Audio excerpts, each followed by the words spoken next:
السيزون الثاني من مسلسل لعبة الحبار بيبدأ من آخر أحداث السيزون الأول لما سيونج خرج من المطار وفجأة جاله تليفون من الفرونت مان اللي قال له بصوت مليان تهديد: محدش فاضلك دلوقتي، شوف حالك وامشي على أمريكا عشان تعيش مع بنتك. سيونج بدأ يبص حواليه وحس إن الفرونت مان شايفه بطريقة غريبة، فبقى عارف إنه متراقب. وقتها سيونج قال له بتحدي: أنا هلاقيك وهخلص على اللعبة بتاعتك. بعدها سيونج خرج على محل واشترى كتر ودخل الحمام وبدأ يفحص نفسه، ولما وصل عند ودنه اكتشف شريحة صغيرة متخبية وراها، وهي اللي كانت بتخلي الفرونت مان عارف يراقبه ويحدد مكانه. سيونج شال الشريحة باستخدام الكتر.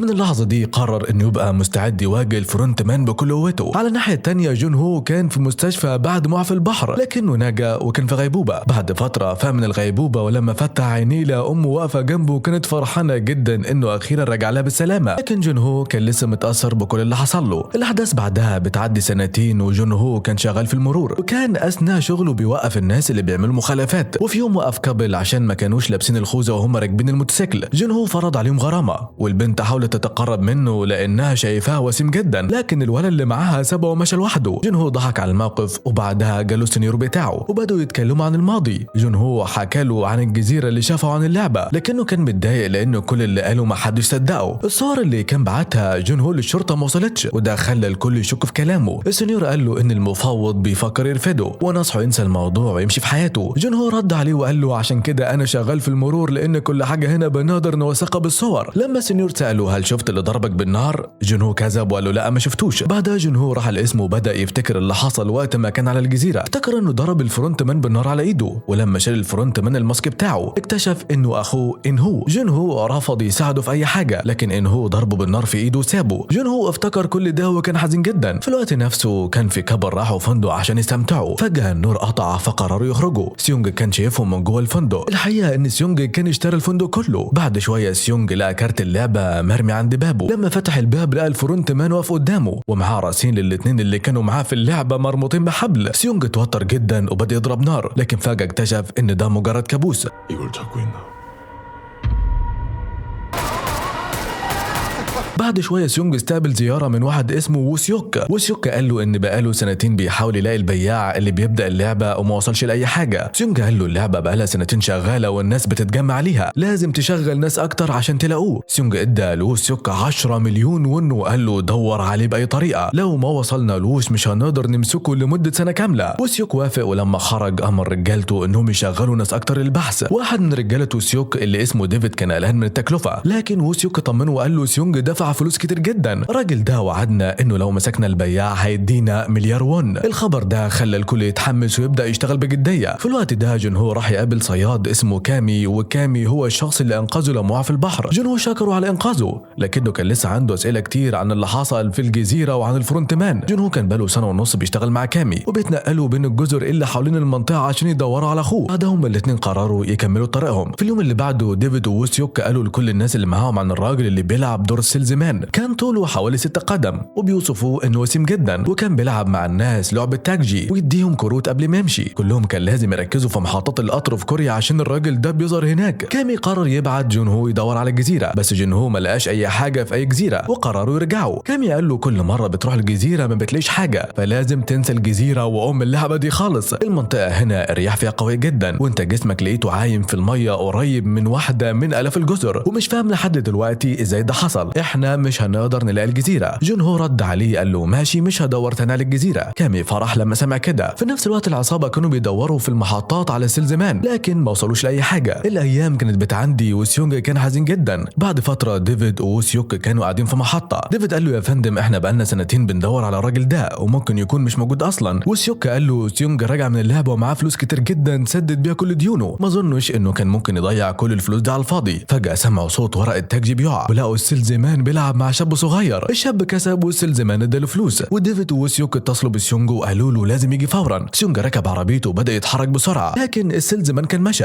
وديفيد ووسيونج قرروا يلحقوه. جاك الشاب اللي خد الكارت بص على الارقام اللي عليه. في نفس اللحظه جات له مكالمه من صاحبته داني، لكنه قفل عليها. داني كانت في مركز اجهاض وزعلت جدا انه ما ردش، هي كمان كان معاه كارت اللعبه. بعد شويه ديفيد ووسيوك شافوا السيلزمان بيتعامل مع شويه شحاتين في حديقه، كان بيديهم خيار يا اما ياخدوا تذكره لوتري او رغيف عيش. واحد منهم منهم خد التذكره لكنه خسر. سيلزمان كمل وراح لشحاتين تانيين ولعب معاهم نفس اللعبه. الشحاتين كانوا دايما بيختاروا الكروت الا واحد بس خد رغيف العيش واكله. باقي الشحاتين كانوا بيخسروا في اللوتري. وسيلزمان فجاه رمى العيش على الارض والشحاتين جريوا عليه. بعدها بدا يدوس عليه برجله وقال لهم انتوا كان عندكم فرصه انكم تاكلوا لكنكم اخترتوا الحظ ودي نتيجته. بعدها مشى وفي الوقت ده سيونج كان سايبه بسرعه والشرطه وقفوه. وجونهو اللي كان زميله الجديد قرر يخليه يتعامل مع سيونج كجزء من التدريب. الزميل طلب من سيونج بتاعته وبعد ما شافها كتب له مخالفه. سيونج خد المخالفه ومشى بسرعه. جونهو وزميله استغربوا ان سيونج ما طلبش يتنازل عن المخالفه وبدا جونهو يفتكر الاسم. ديفيد ووسيوك قرروا يقبضوا على السيلزمان قبل ما يهرب. لما قربوا منه السيلزمان ضربهم جامد. جونهو بدا يدور في بيانات سيونج واكتشف صورته وافتكر انه قابله قبل كده وهو بيدور على اخوه. سيونج وقتها رفض يقول اي حاجه عن اللعبه. جونهو بدا يدور على تفاصيل عربيه سيونج وعرف ان سيونج كان بيستخدم عربيه الشركه وجونهو خد عنوان الشركه دي. في نفس الوقت سيونج وصل للمكان اللي فيه ديفيد ووسيوك ولما وصل لقاهم غرقانين في دمهم وكان في سكينه ووسيوك وعلى الارض. سيونج اتنرفز وبدا يبص حواليه وسيلزمان كان واقف فوق بيتفرج عليه. بعد شويه السيلزمان كان رابط ديفيد ووسيوك وقال لهم دلوقتي هتلعبوا لعبه حجره ورقه مقص واللي هيخسر هضربه بالنار. المسدس في طلة واحده والباقي فاضي نشوف مين هيخلص الاول. ديفيد كان خايف وما لعبش فسيلزمان وجه المسدس عليه وضرب اول طلقه لكن ديفيد نجا. بعدها بدأوا يلعبوا وكل مره الخسران كان السيلزمان بيوجه عليه المسدس ويضرب طلقه لكنهم كانوا بينجوا. السيلزمان بعد كده حط 4 طلقات جديده وقال لهم انهم قدامهم فرصه واحده بس للنجاه. ديفيد كان مرعوب ووسيوك برضه ولما لعبوا المره دي ديفيد خسر لكن ووسيوك مد ايده قدام وبسبب الغش بتاعه خسر هو. ديفيد كان مصدوم والسيلزمان خلص على ووسيوك. ديفيد كان زعلان جدا والسيلزمان قال له دلوقتي هتحكي لي كل حاجه بصراحه. على الجانب الثاني جونهو كان وصل لمكتب ووسيوك لكنه كان مقفول فدخل من الشباك وبدا يفتش في المكان. لقى تمثال للسيلزمان وكروت اللعبه وفجاه واحد من العصابه دخل وكان بيجمع رجاله عشان ووسيوك مختفي. جونهو كان مستخبي وبعد ما العصابه مشيت بدا يفتش في المكتب ولقى فيه عنوان فندق سيونج. في نفس الوقت سيونج كان بيطلب من الناس اللي معاه يدوروا على ووسيوك ولاحظ انه انوار فندق منوره مع انها مش بتنور ابدا. دخل سيونج اوضته ولقى السيلزمان مستنيه. السيلزمان قال له كان المفروض تروح لبنتك. سيونج رد عليه انا شفتك يومها في المحطه وقررت اقف واشوف ايه الموضوع. شكرا لانك عرفتني على اللعبه ومن وقتها وانا ناوي اوقف لعبتك دي للابد. السيلزمان رد ما تشكرنيش انا مجرد سيلزمان عادي وكل اللي عملته اني عرفتك عليها. سيونج قال له انت السبب في اللعبه دي وانت كلب مطيع للبوس بتاعك. قول لي بقى من هو عشان اقول له انكم ما تقدروش تستغلوا الناس البائسه وتخلصوا عليهم كده. السيلزمان بدا يحكي انا بدات اللعبه زيكم وشفت ناس زيك حياتها بتنتهي قدامي كنت بفتكرهم عيب على الدنيا وكنت بحس بالسعاده لما بتخلص منهم وفي يوم من الايام لقيت ابويا في اللعبه وقالوا لي اخلص عليه. خلصت عليه بفرحه ومن وقتها عرفت ان ده دوري في الحياه. سيونج قال له انك تخلص على الناس كده او تخليهم يلعبوا لعبه نهايه الحياه الاتنين غلط. انت مجرد كلب عند اللي بيشغلوا اللعبه. السيلزمان قال له انت فاكر نفسك بطل عشان لعبت لعبه؟ سيونج رد عليه انت مش هتفهم اللي عديت بجوه اللعبه. السيلزمان قال له طب تعالى نلعب لعبه انا وانت مسدسي في طله واحده وهنضرب على نفسنا بالدور نشوف مين هيعيش ومين حياته تنتهي. سيونج وافق والسيلزمان لف المسدس. سيونج كان دور الاول ضرب سيونج على نفسه لكنه نجا. السيلزمان ضرب على نفسه ونجا هو كمان. في الدور الثالث سيونج ضرب تاني ونجا والسيلزمان عمل نفس الشيء. في الدور الاخير السيلزمان قال له دلوقتي اكيد انت مرعوب ممكن تضربني بالنار وتكسب وبالمناسبه كارت البوس بتاعي في جيبي لكن هل هتلعب بشرف ولا تغش زي الناس اللي كنت بتسخر منهم في اللعبه؟ سيونج قرر يضرب على نفسه اخر طلقه ونجا. دلوقتي كان الدور على سيلزمان وسيونج قال له دلوقتي انت مرعوب لو هتفكر تخلص عليا لازم تعترف انك مجرد كلب عند البوس بتاعك. السيلزمان قرر ينهي حياته وضرب النار على نفسه ودي كانت نهايه الحلقه الاولى الناريه والمميزه جدا عزيزي المشاهد. فلو الفيديو عجبك لحد دلوقتي من فضلك اضغط لايك واكتب تعليق وشارك الفيديو وكمان اشترك في القناه وساعدني اوصل لاول 20,000 مشترك. في بدايه الحلقه الثانيه جونهو سمع صوت ضرب نار في اوتيل سيونج جرى بسرعه لجوه وبدا يفتش في كل الاوض لحد ما لقى ديفيد في اوضه. جونهو حرره بس ديفيد قال له لو سمحت ما تخلص عليا. جونهو ساله سيونج فين وديفيد رد عليه في اوضه رقم 410. في الناحيه الثانيه سيونج كان معاه هدوم البياع اللي حياته انتهت وطلع منها الكارت. في اللحظه دي جونهو دخل عليه وقبض عليه بتهمه التخليص على البياع لكن ديفيد من وراه ضرب جونهو وقعه. سيونج مسك ديفيد اللي قال له يا باشا انا شغال مع ووسيوك وانا اللي قلت لووسيوك عن البياع. البياع خلص على ووسيوك اللي كان بالنسبه لي كل حاجه. بعدها ديفيد شاف جثه البياع وبدا يطلع غضبه عليها. سيونج لاحظ الكارت اللي كان مكتوب عليه ان الفرونت مان هيقابله في نادي بعد 4 ايام. ثاني يوم سيونج ربط جونهو وقال له انت جيت بيتي قبل كده؟ جونهو رد وانا قابلتك مره في اللعبه كنت لابس زي الحراس وسالتك لو تعرف الناس دي وقتها قلت اننا بس بناخد ارقام مش بنعرف اساميهم. سيونج بدا يصدق جونهو وبعدها سيونج قال ان البياع اللي مات شاد كان هو اللي بيختار الناس للعبة وكان بيلعب معاه، لكنه وقع في اللعبة وحياته انتهت. سيونج قال أنا عايز أقفل اللعبة دي، أنت تعرف الفرونت مان؟ جون هو رد أيوة بس بيتقال عليه فرونت مان لكن ما شفتش وشه. سيونج سأله لو شاف وش الفرونت مان وجون هو كذب وقال له لا أنا ما شفتش وشه. سيونج قال الفرونت مان بعت لي رسالة عشان أقابله ورئيسه قال لي إن اللعبة معمولة لعالم الأثرياء لازم نخلص عليهم. جون هو قال له أنا شفت الVIP دول وأقدر أساعدك وأنت أكيد مش قادر تنسى الناس اللي هتنتهت في اللعبة زي ما أنا مش قادر أنسى. سيونج اقتنع وضم ديفيد وجون هو لفريقه. سيونج ورى ديفيد وجون هو كل الفلوس اللي كسبها وقال لهم دي تمن الناس اللي هتنتهت والفلوس دي هدمر اللعبة خالص وكمان هتكونوا أغنياء. جون هو قال أنا عايز أخد بطار أخويا وديفيد قال أنا عايز أخد بطار وسيوك اللي كان زي أبويا وساعدني كتير. جون هو قال له المسدس مش هيكفي، الناس بتوع الجزيرة معاهم أسلحة كتيرة فحت. سيونج وراهم كل الأسلحة اللي كان جمعها السنين اللي فاتت وبدأ يدربهم عشان يبقوا مستعدين. في الناحية التانية كان في مول وظهر شوية أطفال، كان في خنزير صغير بيوزع شوكولاتة على الأطفال لكنه ما اداش للولد اللي اسمه توم. بنت اسمها باني جات اديته كاندي فكان مبسوط جدا. بعدها الناس راحوا أوضة الملابس وكانوا متضايقين من الحر بسبب اللبس. ظهرت بنت اسمها مي وتوم شكرها عشان كانت لطيفة جدا واديته كاندي. أبو توم اللي اسمه تشاد جه وخده وخرجوا والناس بدأت تتكلم عن توم اللي كان عنده سرطان دم. أبو تشاد كان بيرسم لوحات عشان يكسب شوية فلوس. لما مي سمعت عن توم كانت حزينة جدا وشافت لوحة توم. في نفس الوقت سيونج شاف أمه في شغلها وجه كانج وقعد معاه وكانوا مبسوطين جدا. سيونج كان سعيد لما شافهم مبسوطين وراح قابل وسيط قال له لقيت أم كينج وبي في كوريا الشمالية. في واحدة من اللحظات اللي سيونج كان فيها بيحاول يرتب أموره اكتشف إن في حد بيحاول يلاقي أهله، شخص كان بيدور على أمه وبنته اللي محبوسين في كوريا الشمالية. واحد من السماسرة قال له إنه هيجيبهم قريب بس مقابل مبلغ كبير. سيونج كان فرحان وكان عارف إنه لازم يدفع فلوس عشان يرجع عيلته فادى الفلوس وهو مشغول بفكرة إنه ممكن يلم شمل أسرته. في نفس الوقت كانت نيول قاعدة بتفكر في بنتها اللي ضاعت منها وهي هاربة من كوريا الشمالية. راحت للسماسرة ودفعت فلوس عشان يدوروا على بنتها لكن السمسار قال لها بنتك مش لاقي لها أثر وانت أصلا خنتي بلدك وخلصتي على جنود عشان تهربي. الكلمة دي جرحتها جدا وقعدت تبص في صورة بنتها وجوزها وتفتكر حياتها معاهم قبل ما كل حاجة تتغير. فجأة واحد جه واداها كارت وقال لها إنها لو دخلت اللعبة ممكن تغير حياتها. من الناحية التانية جون هو كان قاعد مع أمه اللي كانت شايلة هم علاقته بين هو. الأم قالت له يمكن إن هو مش عايز يعرفنا عشان أنا مش أمه الحقيقية، لكن جون هو قال لها أنت عمرك ما فرقتي بينا وحتى لو كان ما فيش فلوس كنت دايما بتعملي كل اللي تقدري عليه يا ماما. الأم بصت له وقالت له إن هو اداك كليته عشان ينقذ حياتك بس بعدها خسر شغله وخسر مراته. في يوم تاني نيول شافت توم وهو طفل صغير بيتاخد على المستشفى وابو تشاد كان معاه والدكتور قال ان توم محتاج عمليه مستعجله وتكلفه كبيره. نيول حست انها شايفه بنتها في توم وقررت تساعد باي طريقه. على الجانب التاني فريق سيونج كان بيخطط لضرب الناس اللي صنعوا اللعبه. حطوا جهاز تتبع في ضرس سيونج عشان يقدروا يراقبوه لو حصلت حاجه. سيونج كان راح يقابل فرونت مان في نادي وكان عنده خطه انه يوقف اللعبه باي شكل. وفي يوم الهالوين كان الكل لابس ازياء غريبه فسيونج وديفيد قدروا يدخلوا من غير ما حد يلاحظهم. جون هو شاف حراس اللعبه وهم بيدخلوا النادي واتحرك عشان يتابعهم. سيونج في الوقت ده بدا يواجه فرونت مان بيقول له انتوا استغلتوا الناس الفقيره واجبرتوا عليهم لعبه الموت دي، ده غلط. الفرونت مان رد عليه وقال له الناس اللي بيدخلوا اللعبه دي ناس خسرانه في حياتها، اللعبه دي بالنسبه لهم فرصه اخيره. في اللحظه دي فريق سيونج كان بره النادي مستني الاشاره عشان يبداوا هجومهم لكن الامور مشيت بشكل غير متوقع وسيونج لقى نفسه في مواجهه مع قوه كبيره كان مستعد ليها بكل اللي عنده. لما قالوا يا جماعه ما تلعبوش لحد ما الجردات يجوا بس الجردات كانوا جايين من ورا وعاملين سباب العجل وسنايبر بقى فقرر يلعبها بشكل ذكي وفرقع كاوتشاته من بعيد عشان كده الجردات وقفوا عند حدهم. حتى العربيه بتاعه جون هو نفس السيناريو حصل معاها. الفرونت مان كان عارف كل حاجه وقال له فريقك مش هيعمل حاجه بس سيونج عملها مفاجاه وضرب على السواب المسدس. الفرونت مان قال له بمسدس واحد مش هتقفل اللعبه. سيونج فكر شويه وقال له انا عايز العب تاني والناس اللي بتتفرج عايزه تشوفني رجعوني اللعبه. الفرونت مان قعد يفكر وسيونج بيقول له ايه يا عم خايف ليه؟ واضاف على فكره قابلت رئيسك كان شكله زيك كده قبل ما حياته تنتهي واخر لعبه لعبناها سوا كسبته فيها. الفرونت مان قال له انت زي بطل ماتريكس هتموت وانت فاكر نفسك بطل. سيونج قال له لا هثبت لك ان الدنيا لسه فيها خير وهقفل اللعبه من جوه. الفرونت مان وافق يرجعه وبعدها حبسه وغطاه بالغاز عشان يغيب عن الوعي. في الوقت ده جون هو كان مع ديفيد واقفين عند المينا شاكين ان سيونج رجع للجزيره فقرروا يدوروا عليه بGPS وركبوا مركب مع الكابتن كامي اللي كان عنده جهاز تتبع وبدوا يتحركوا ناحيه الجزيره. سيونج فعل نفسه في اللعبه تاني واخد رقم 456 كالعاده. الناس كانت كتير وقابل عرافه اسمها تشاني قالت له فيك وجع وغل كتير واللي ماتوا جابوك هنا. الجردات دخلوا استقبلوا الناس وشرحوا لهم القواعد زي الموسم الاول بالظبط. قالوا لهم ان الديون بالملايين وفي واحد اسمه عمو جون كان مديون برضه. جون هو فريقه لقوا الجزيره بGPS وبدوا يتحركوا. في اللعبه الناس شافت صندوق الفلوس وقالوا لهم لازم يكسبوا يكسبوا 6 لاعب في 6 ايام عشان ياخدوا 45 مليار وون. سيونج اتفاجئ ان في تصويت بعد كل لعبه، ولو الاغلبيه قررت تبطل اللعبه هياخدوا الفلوس اللي كسبوها ويخرجوا. بارك وجونج ام وابنها جم يلعبوا من غير ما يعرفوا انهم الاتنين موجودين، وقعوا على العقود وسيونج لاحظ ان القواعد زي ما هي، لكن في قاعده جديده اللي هو بس الناس اتحركت لقدام وصوروا نفسهم. كان في مغني راب مشهور اسمه زانوس، الناس كلها عايزه تتصور معاه،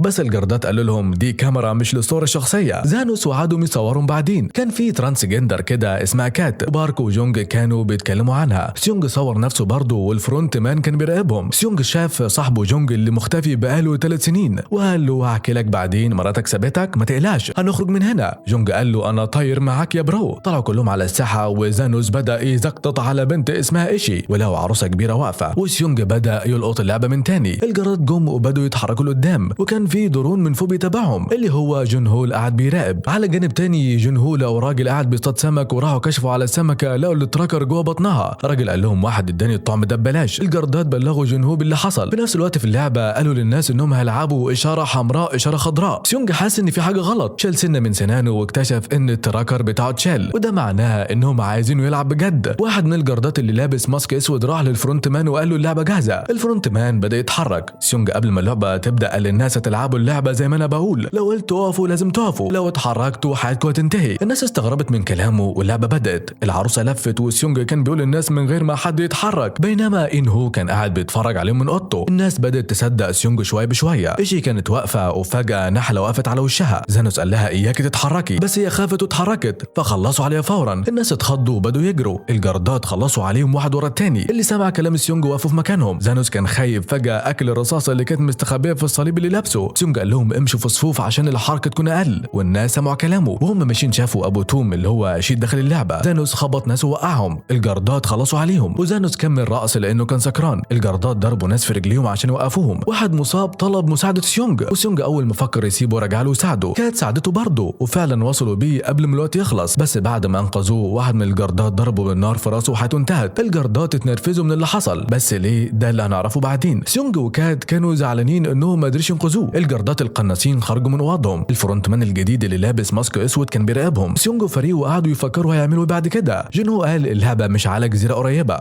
احنا على جزيره بعيده. كامي قال في عاصفه جايه لازم نرجع. على جانب تاني بعد اول لعبه الجردات جم قدام الناس كلهم كانوا خايفين وطلبوا يرجعوهم عايشين. الجردات قالوا ان اللي فاضل 365 لاعب بس. الناس بدوا يعيطوا وسيونج قال هنعمل تصويت لو الاغلبيه عايزه توقف اللعبه ترجعوا. الجردات قالوا تمام بس شوفوا الفلوس اللي كسبتوها، وروهم صندوق الفلوس. الحراس قالوا دي 24 مليون وون، لو كملتوا هتكسبوا اكتر. الناس كانت شايفه الفلوس قليله بسبب الديون اللي عليهم. بدوا التصويت واول واحد طلب سيونج وصوت انه يقفل اللعبه. واحده فوق قالت احنا مش هنقدر نغير مكان نهايه حياتنا. بعد كل تصويت الناس كانوا بياخدوا بادج يحطوها على الجاكيت. ناس كتير صوتوا عشان يكملوا اللعبه. سيونج كان غاضب قال لهم دي مش لعبه عيال، الناس حياتها بتنتهي بجد. الناس كانوا مرعوبين جدا وبدوا يقولوا سيونج انت عارف حاجات كتير، الناس بتوع اللعبه بعتوك عشان تخوفنا ولا ايه؟ جونج قال لهم سيونج انقذ حياتكم هنا. وجونج كمان كان بيهتم بارواح الناس وطلب منهم يسمعوا كلام سيونج عشان نرجع كلنا سالمين. سيونج رد عليهم انا لعبت اللعبه دي قبل كده عشان كده انا عارف كل حاجه. من 3 سنين جيت هنا وكان معانا زيكم وكلهم حياتهم انتهت. الناس بدات تشك ان سيونج هو اللي كسب اللعبه. سيونج قال لهم ايوه انا فعلا كسبت، وعشان كده بقول لكم لو اللعبه دي استمرت كلكم حالكم هتنتهي. جون قال طب فلوسك راحت فين؟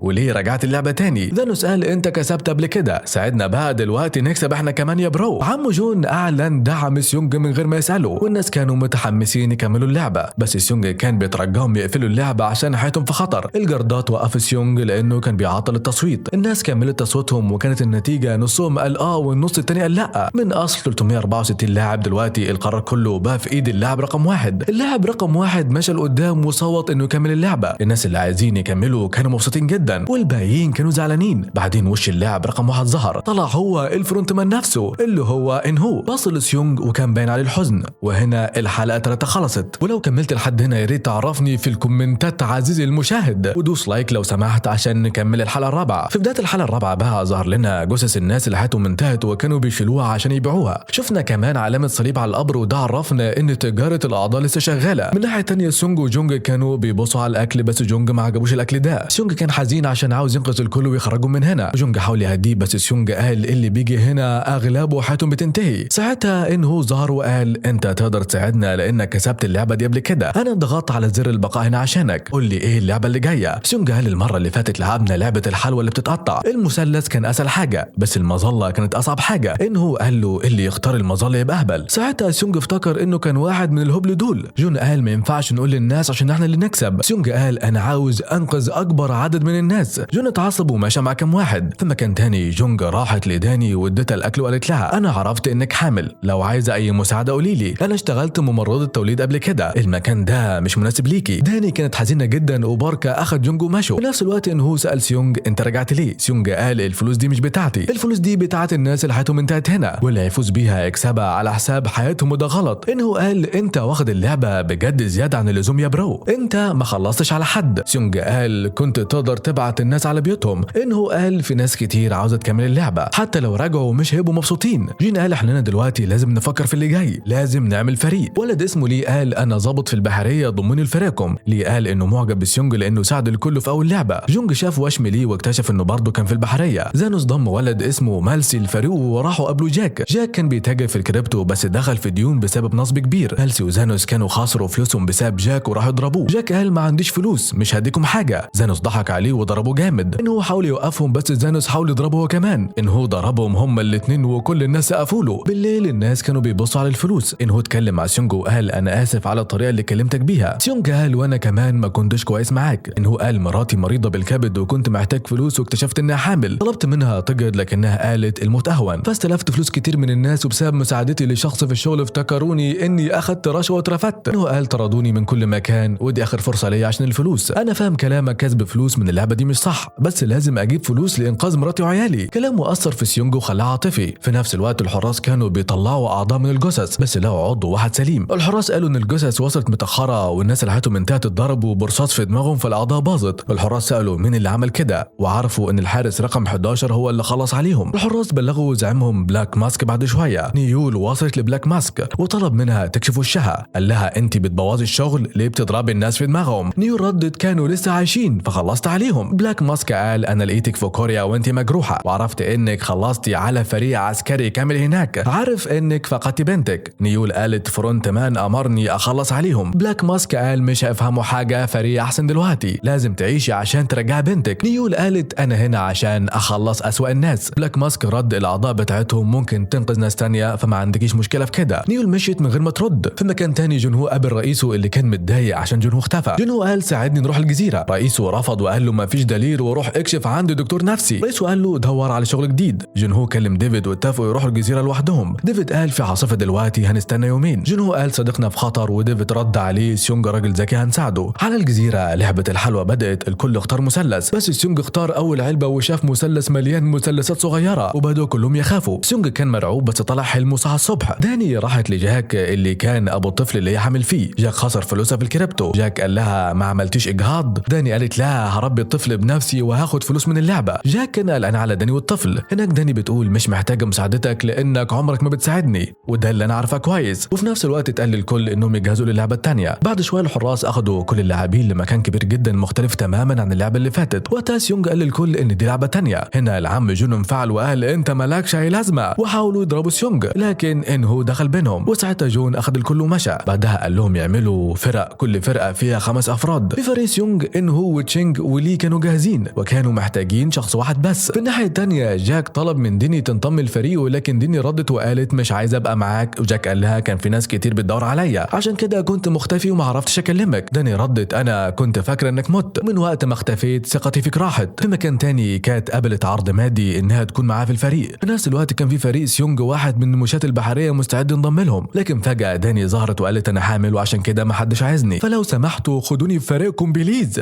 فقرروا ياخدوها. في الوقت ده باركو وجون كونوا فريق مع كاتو مادي وداني دخلت عليهم بالعافيه وبقت العضو الخامس. بعدها شرحوا لهم ان ارجل كل 5 في الفريق تتربط ببعض ولازم يتحركوا مع بعض في مسافه 10 في 10 متر. هيكون في 5 العاب وكل مره هيشارك واحد بس من الفريق. الالعاب كانت بسيطه زي تاج جي. كل فريق قرر مين هيلعب كل لعبه حسب مهاراته. اول فريق كان جاهز وبدأوا بلعبه تاج جي. الفريق الاول كسبها على طول لكن الفريق الثاني تعطل فيها. بعدها الفريق الاول بدأ لعبه رمي الحجاره لكن اخطاوا واضطروا يرجعوا الحجاره ويبداوا من الاول وفي النهايه كسبوها. في اللعبه الثالثه كان لازم يمسكوا النرد ويدوروه وواحده من الفريق عملت الحركه صح وكسبوا. اللعبه الرابعه كان لازم يربطوا لعبه دواره بحبل ويدوروها. اول مره فشلوا لكن المحاوله التانية نجحوا. الفريق التاني لسه كان عالق في الجولة التانية وخلص الوقت عليهم وتخلص عليهم. الفريق الأول وصل للجولة الرابعة لكن بسبب خطأ برضه حياتهم انتهت، وده خلى الكل مرعوب وخايف. الموضوع زاد توتر لدرجة إن ذانوس خد حباية مهدئة، ولما مالسو طلب واحدة كمان ذانوس اداله. بعد كده كانوا بيشيلوا اللاعبين المتخلص عليهم، لكن واحد منهم كان لسه عايش ومصاب. حطوه في صندوق وعملوا عليه علامة عشان ياخدوا أعضاء جسمه، لكن فجأة ظهرت أنا وخلصت على المصاب بطلف راسه. ده خلى حراس بلاك ماسك يهجوا عليها، وبلاك ماسك شاف كل حاجة على الكاميرا. دلوقتي جه دور فريق كات والكل كان خايف. بارك وجونجا حاولوا يصاحبوا الكل وكات قالت لهم احنا نقدر نعملها، وبالفعل بدوا يتحركوا. وبكده انتهت الحلقة الرابعة الممتازة عزيزي المشاهد، ولو وصلت لحد هنا دوس لايك لو سمحت. في بداية الحلقة الخامسة فريق كات بدأ يتحرك. مادي كاندورا تلعب تاج جي لكن ما عرفتش تدور الكارت. كات قالت لها امسكي الكارت بالمقلوب. مادي سمعت كلامها وكسبوا اللعبة على طول. بعدها كملوا، كات كملت وقدمت، وكان بارك هو اللي رمى الحجر لكنه ما عرفش يسيب الهدف. وقتها كات حاولت تسيطر على الوضع ورجعوا تاني عشان ياخدوا الحجر. في اللعبة الثالثة كان دور جونج يدور الزهر لكنها ما عرفتش تدوره صح. بارك قال لها افتكري البنت اللي ماما وبابا سابونا عشانها. الكلام ده خلى جونج اتعصب وبدأت تدور الزهر بغضب لحد ما الكل كسب. الفرحة كانت واضحة على الكل. بعدها انتقلوا للعبة الرابعة اللي كان لازم تشاني ترمي فيها اللعبة الدوارة. كات حاولت تساعدها لكن تشاني كانت مغرورة جدا وفضلت تتخانق وتزعق، ومع ذلك ما عرفتش تجهز اللعبة صح. فجأة خافت وقالت احنا كلنا هنموت. كات ضربتها على وشها وقالت لها لو استسلمتي انا اللي هخلص عليكي. الكلام ده شجع تشاني وجهزت اللعبة الدوارة ورمتها بشكل مظبوط وكسبوا اللعبة الرابعة. وصلوا للعبة الخامسة وكان لازم يدوروا على البوم بوم برجليهم. كات طلبت من الكل يلفوا وشهم عشان ما حدش يبص لها، وبدأت تدور اللعبة بسهولة وكسبوا اللعبة الخامسة. الكل كان مبسوط جدا واعتبروا ان الفوز ده هو انتصارهم الشخصي. بعد شوية كل الفرق بدأت تلعب وفاز منهم كتير، لكن برضه في ناس كتير خسروا وحياتهم انتهت. وصل الدور لفريق سيونج في الجولة الأخيرة. سيونج قال للفريق الثاني حظ سعيد عشان احنا الاتنين نكسب. انه قال لسيونج انت القائد واحنا نكسب عشانك. اللعبة بدت وداني كسبت اول جولة بلعبة تاج جي، وجانج كسبت لعبة الحجر في الجولة الثانية. في الجولة الثالثة ليه دور الزهر بسهولة وقال انا عشت مع 4 اخوات بنات، الموضوع ده لعبتي، وكسبوا الجولة دي. وصلوا للجولة الرابعة وكان عندهم وقت كافي. اللعبة كانت بتاعة اللعبة الدوارة وانه كان المفروض يلعبها. اول محاولة فشل، وفي الثانية رمى اللعبة غلط. الفريق كله رجعوا عشان يجيبوا اللعبة، وفي المحاولة الثالثة انه فشل تاني. الوقت كان بيضيع وانه اتعصب جدا وبدأ يضرب نفسه. سيونج قال له افتكر ازاي كنت بتكسب اللعبة دي وانت صغير. الكلام ده خلى انه يركز، وفي المحاولة الرابعة كسبوا اللعبة. الجولة الأخيرة كانت لعبة البوم بوم، وسيونج بدأ يدورها برجليه. نجح 4 مرات لكن المرة الخامسة اللعبة كانت هتقع. انه دخل بسرعة وخلى رجل سيونج تلمس اللعبة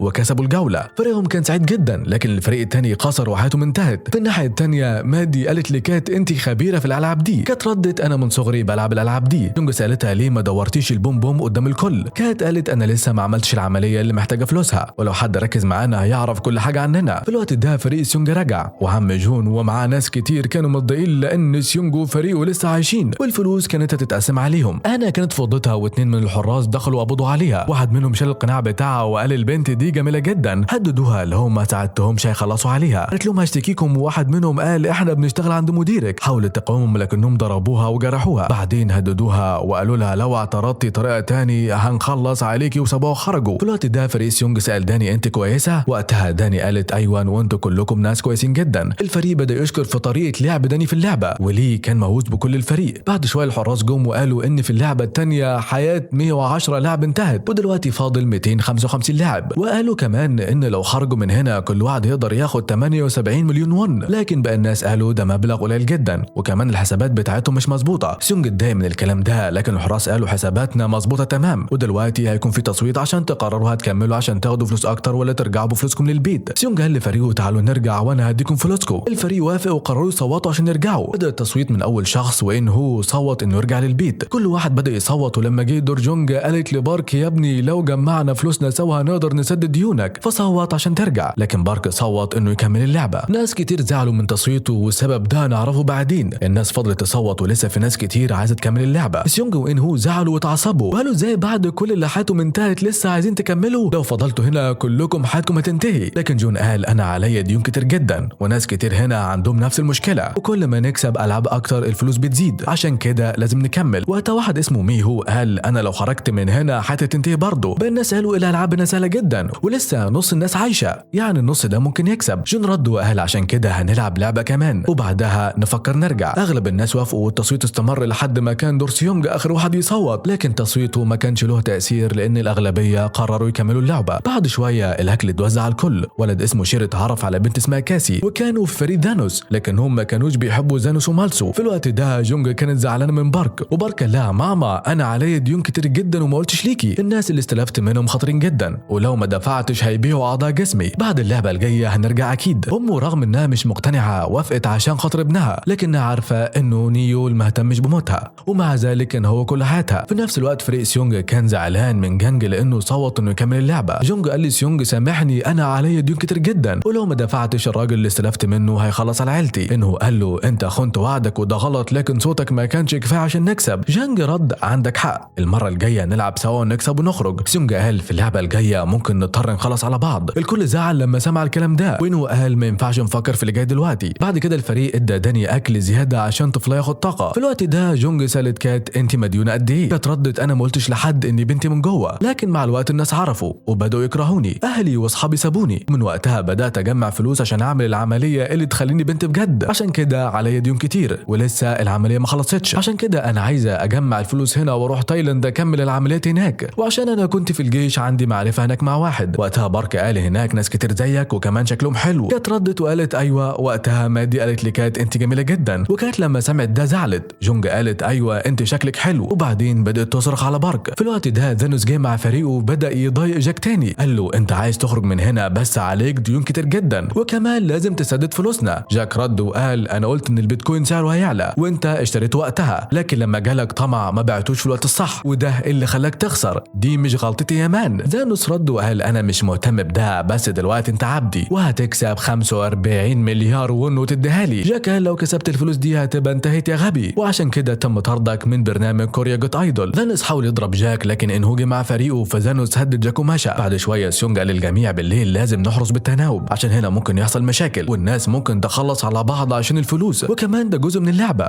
والحراس مش هيعملوا حاجه. لما سمعوا ده الكل خاف. سيونج قال انا شفت الحاجات دي كتير، الناس هنا بتتحول لوحوش عشان الفلوس. انه وافق على كلامه، ولما الليل جه جونج كان لازم تروح الحمام. بارك قال ماما المكان هنا خطر. جونج طلعت سكينه كانت مخبيها في توكة شعرها وقالت جبتها معايا عشان الظروف الصعبه. داني كمان كانت محتاجه تروح الحمام، فقالوا للحارس لكنه رفض. جونج بدات تهدد بطريقه معينه عشان كده الحارس وافق وفتح الباب. كات جت كمان والثلاثه راحوا الحمام. هناك جونج ساعدت داني وكانت سالت هي تعبانه. جونج ردت لا هي في شهر التاسع من الحمل. كات اتفاجئت لما سمعت كده. في نفس الوقت سيونج وجان كانوا بيحرسوا. جان قال لسيونج لو عايز تنام نام، انا لسه فاكر لما جيت تطلب مني فلوس عند الفندق بتاعي وما قدرتش اديك وقتها، وكانت والدتك ممكن تعيش لو كنت ساعدتك، بس فعلا ما كانش معايا فلوس وقتها. سيونج رد انا عارف. جان قال انت دلوقتي معاك فلوس كتير، ليه رجعت؟ بالفلوس دي تقدر تعمل اي حاجه. سيونج رد وقال لو حياتي انتهت قدامك هتعمل ايه بالفلوس دي؟ جون قال ما تقولش كده، احنا هنخرج سوا. سيونج قال له انا عايز اخرج كل الناس من هنا بس مش حاسس اني هقدر اغيرهم. جان رد وقال من سنين كنا في المصنع وقت الاضراب والشركه كانت بتدفع لنا عشان نوقف الاضراب، لكن كنا بنبات هناك كل يوم كنت اسيب الاضراب وامشي، لكن شفتك في حلمك بتعيط جنب والدتك بتطلب اكل، حنيت عليك وعشان كده فضلت مكمل. سيونج قال انا مش جبان. جان قال ايوه انت جبان وعشانك حياتي بقت وحشه. سيونج رد وقال بسببك مراتي سابتني عشان كنت بتخليني اشرب كل يوم. جان بدا يضحك وقال انت كنت جد جدا بس دلوقتي بتتكلم زي زمان. سيونج فضل ساكت والاتنين فضلوا يفتكروا الايام القديمه. جان بدا ينده لسيونج بالبخيل، ورغم كده صداقتهم كانت قويه جدا. انه كان ملاحظ ده هو نايم، وفي نفس الوقت جونج لاحظت ان داني لسه في الحمام، هي وكات راحوا يبصوا عليها واللي هو خايفه جدا بسبب حملها. جونج ساعدتها، واليوم اللي بعده جنهو كان هيبدا رحله مع كامي عشان يدوروا على الجزر في البحر. في نفس الوقت كل الناس بدوا يجهزوا عشان اللعبه اللي جايه، الناس طلبت منهم يجهزوا، وفي نفس الوقت الحراس كمان كانوا بيجهزوا مع مي. بعدين الكل بدا يتحرك واتجمعوا في قاعه كبيره جدا. النهارده كان المفروض يلعبوا لعبه المريخ، اللعبه كان فيها كره كبيره جدا وكل الناس كانوا لازم يقفوا عليها. بعدين الكره هتدور وكل واحد هيجيله رقم، بناء على الارقام اللي هتطلع هيشكلوا فرق، وكل فريق لازم يدخل اوضه ويقفل عشان يكسب. الكل بدا يحط استراتيجياته. بعد كده الكل طلع على الكره الكبيره والكره بدات تدور. اللعبه كانت ممتعه جدا وكل الناس كانوا متحمسين بشكل كبير. وهنا انتهت اللعبه وخلصت الحلقه الخامسه. لو المسلسل عجبك لحد هنا عزيزي المشاهد ديسلايك بليز. خلينا نخش في الحلقه السادسه والسابعه ونولعها. في بدايه الحلقه السادسه اللعبه بدات واول رقم طلع كان 10. الناس كان عندهم 30 ثانيه يدخلوا غرفه ويقفلوا على نفسهم. فريق شون لا فريق كات، وال10 دخلوا غرفه وقفلوها. الناس اللي فضلوا بره الحراس خلصوا عليهم، وده خلى شون يخاف جدا. وقتها تشاني قالت انتم عايشين بسببي. بصت على شون وقالت انت لسه عايش، ده معناه ان في حاجه خاصه جايه ليك وانك موجود هنا لهدف معين. بعدها بصت على داني اللي كانت حامل. شويه وقت بعد كده الحراس كانوا بياخدوا الجثث بتاعه الناس اللي حياتهم انتهت وبيجهزوها عشان ياخدوا الاعضاء بتاعتهم من غير اي تدخل من مي. بعد كده الجوله الثانيه بدات والرقم اللي طلع كان 4. معظم الناس بدوا يكسروا فرقهم ويدخلوا الغرف. كانت سابت داني ودخلت مع فريق مكون من 4. انو كمان ساب فريق شون وقال انه هيتصرف لوحده. شون واقف بره الغرفه يبص على انهو لكنه ما شافوش، وبعدها شون وفريقه دخلوا غرفه ونجوا. في نفس الوقت في غرفه ثانيه كان في 3 اشخاص والحراس شافوهم وخلصوا عليهم كلهم. بعد الجوله الناس خرجت من الغرف. كانت لحظه ان تشاني انضمت لفريق تاني. بعدها انهو رجع وقابل سيونج وده خلى سيونج يطمن شويه. جاني كان شايف ان فريقه بيهتم جدا بداني اللي كانت حامل. الجوله الجديده بدت والرقم اللي طلع كان 3. الناس اضطروا يسيبوا فرقهم بيدوروا على شركاء جدد. جونج وبارك كانوا بيدوروا على رقم مناسب. فجاه شخصين خدوا بارك معاهم وساب امه وده زعل جونج جدا. سيونج وانهو لقوا جونج واخدوها معاهم لغرفه ونجوها. جونج كانت متضايقه جدا ان ابنها سابها لكنها شجرت سيونج وانهو على مساعدتهم. انهو سال جونج عن بارك وقالت انه كان بيدور على شريكه ما رجعش. انهو فهم ان بارك ساب امه وجونج زعلت جدا لكن انهو اعتذر لها. بعد الجوله جونج قابلت كاتو ومادي اللي قالوا ان تشاد انقذهم وانه انضم لفريقهم. بعد شويه بارك رجع وجونج سامحته بسبب حبها ليه لكنه كان متضايق من اللي عمله. جونج حاول يواسيه والجوله اللي بعدها بدت والرقم اللي طلع كان 6. فريق كات وسيونج اشتغلوا مع بعض وقرروا يعملوا مجموعه مكونه من 6 اشخاص. مادي وقعد بسبب صدمه وكات حاولت تساعدها. فجاه جاني ظهر وزق مادي واخد مكانها في الغرفه مع 5 اشخاص تانيين. الغرفه اتقفلت ومادي فضلت بره وخلصوا عليها. كات زعلت جدا وزعت لجاني لكنه قال انا انقذتكم لان مادي ما كانتش هتقدر تكمل. لو ما كنتش جيت كانوا هيخلصوا على ال5 اللي في الغرفه. جاني ولي وافقوا على كلامهم وباقي الناس كمان دعموا جاني. الناس خرجوا مرعوبين بعد الجوله. دلوقتي الجوله الاخيره قربت تبدا وكان باقي 126 شخص. انه قال انهم غالبا هيختاروا رقم 2 لان في 50 غرفه وده يعني ان 100 شخص ممكن ينجو والباقي حياتهم تنتهي. سيونج وافق على كلامه وفعلا الرقم اللي طلع كان 2. الناس بدات تشكل ازواج حسب اختياراتهم. الاول انهو وجين كانوا بيجروا مع بعض وفجاه واحد دخل اوضتهم وبقى في 3 في الاوضه. بره سيونج كان بيحاول يمنع اي حد يدخل. انهو مسك الراجل اللي دخل وخلص عليه. القوه اللي اظهرها انهو خلت سيونج توتر جدا. في مكان تاني الجثث كانت بتتحرق لكن القبور اللي عليها علامه معينه كانوا بيودوها عشان يخرجوا من الاعضاء. سيونج قال للناس انهم محتاجين يعدوا بعض عشان يقدروا يحددوا التصويت بشكل مظبوط. في نفس الوقت جنهو كامي وباقي الفريق كانوا بيستخدموا درون عشان يدوروا على الجزيره اللي فيها اللعبه. كامي كان مبهور بالتكنولوجيا اللي شافها وجنهو قال احنا دققنا في جزر كتير قبل كده، المره دي هنبص على الجزر المتبقيه. في مكان تاني داني قابلت جاك في الهول. جاك اعتذر لها وقال احنا لازم نخرج من هنا سوا ونستثمر الفلوس بتاعتنا في الاسهم عشان نعيش حياه افضل ونربي طفلنا. داني ردت انت عايز فلوسي عشان تسدد ديونك لكن انا هستخدم فلوسي عشان اهتم بولادي. جاك حاول يقنعها انه عايز الفلوس للجميع لكنها رفضت. كات كانت حزينه على موت مادي لانها كانت اول واحده تصاحبها هناك. تاني جات وقالت لهم كلكم هتموتوا زي مادي لانكم خنتوني، انا بلعنكم كلكم. جونج ردت بطريقه ساخره وقالت كلامك مش هيأثر فينا. في الوقت ده سيونج خلص عد الناس وطلع ان عدد الفريق بتاعهم اقل. انه قال ممكن نحاول نقنع الناس يوقفوا اللعبه لكن ده ممكن يسبب مشاكل. سيونج قال ما ينفعش نقعد كده لازم نحاول. انه حذره لو اجبرنا الناس على التصويت هيحصل خناقه قبل ما نبدا. جونهو شاف باب في جزيره وقرر يروح مع فريقه يشوفه. الحراس اعلنوا ان اللي فاضل من شخص بس، لو رجعوا كل واحد هياخد 365 مليون ون وده كان مغري للجميع.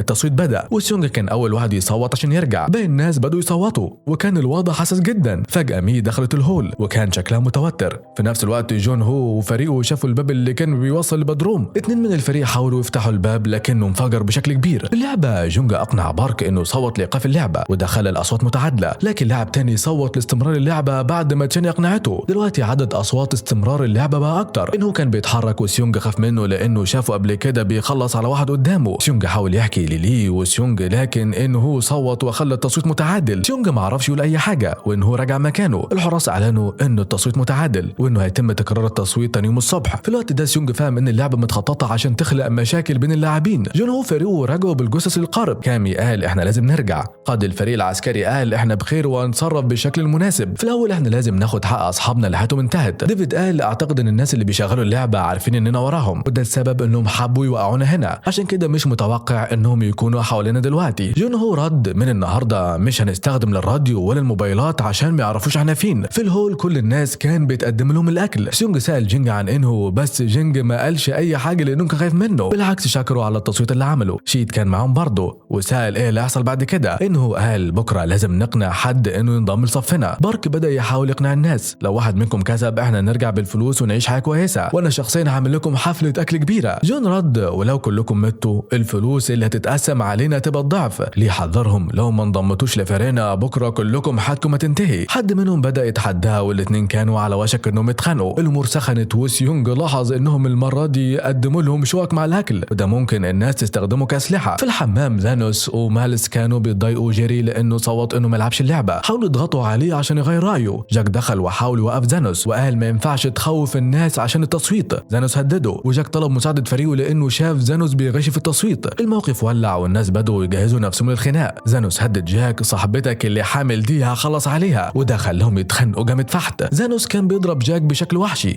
لما حاول يخلص عليه جاك ضربه بالشوكه في وشه وخلص عليه. وهنا الحلقه السادسه انتهت بشكل مثير للغايه عزيزي المشاهد. ولو وصلت لحد هنا دوس لايك بليز عشان ما حدش فاهم حاجه خالص. بدأت الحلقه 7 جاك كان لسه بيواجه زانوس وخلص عليه. الناس الباقيين بدوا يتخانقوا مع بعض وكل فريق بيخلص على التاني. مالس لاحظ ان زانوس حياته انتهت واخد الشوكه والصليب اللي كان معاه وبدأ يخلص على باقي الناس. كل ده حصل تحت مراقبه الحراس اللي كانوا متابعين الخناقه في الحمام. بعد شويه الحراس اعلنوا عدد الناس اللي حياتهم انتهت في الخناقه. كل الناس كانوا محتارين ازاي ده حصل. المجموعات اللي خرجت من الحمام قالوا الخناقه حصلت بسبب التصويت وانه كل فريق كان بيحاول يستفز التاني. جون قال لازم نعد الناس اللي ماتوا عشان نعرف تاثير ده على التصويت. في مكان تاني على المركب واحد من الحراس كان بيحس بتعب. لما خرج لها ان غرفه الاسلحه مفتوحه. لما دخل شاف كامي بيعمل حاجه مش مظبوطه مع الدرون. كامي استغل ان الحارس كان سكران وخرج معاه بره وبعدين خلص عليه ورمى في الميه. اتضح ان كامي كان شغال مع الناس بتوع اللعبه ومهمته انه يراقب جون هو ويحميه. ديفيد شاف كامي بره وساله عن السبب. كامي قال سمعت صوت جاي من هنا فطلعت اشوف وديفيد صدقه ومشى. في الهول جون عرف ان فريقه فقد 3